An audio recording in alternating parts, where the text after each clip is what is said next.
काशी नगरी के घाटों पर उषा की पहली किरणें गंगा के शीतल जल पर पड़ती हैं, जिससे सारा वातावरण दिव्यता से भर जाता है।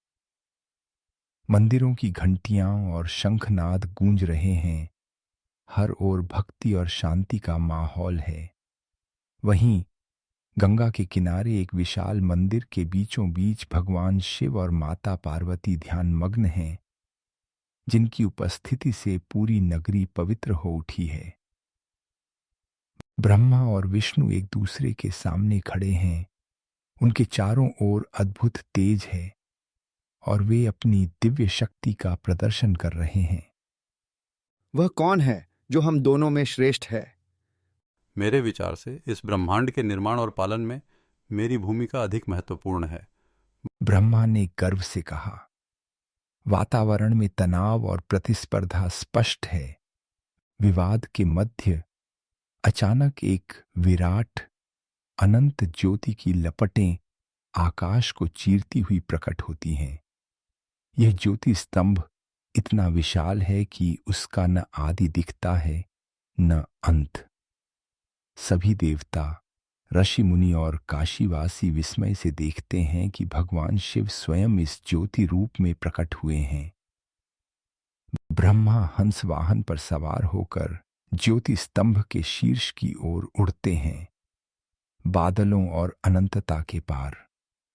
विष्णु वाराह रूप धारण कर गहराइयों में उतरते हैं, धरती के गर्भ में, परंतु दोनों को न आदि मिलता है न अंत। समय बीतता जाता है। वर्षों युगों तक यह यात्रा चलती है। दोनों देवता थके हारे लौट आते हैं काशी के मंदिर प्रांगण में। मैंने स्तंभ का अंत देख लिया। ब्रह्मा असत्य कहते हैं। मैं सत्य कहता हूं, मैं अंत तक नहीं पहुंचा से। विष्णु नम्रता से स्वीकार करते हैं। भगवान शिव अपने तेजस्वी रूप में प्रकट होकर न्याय करते हैं। सत्य और भक्ति ही मेरी कृपा का मार्ग है।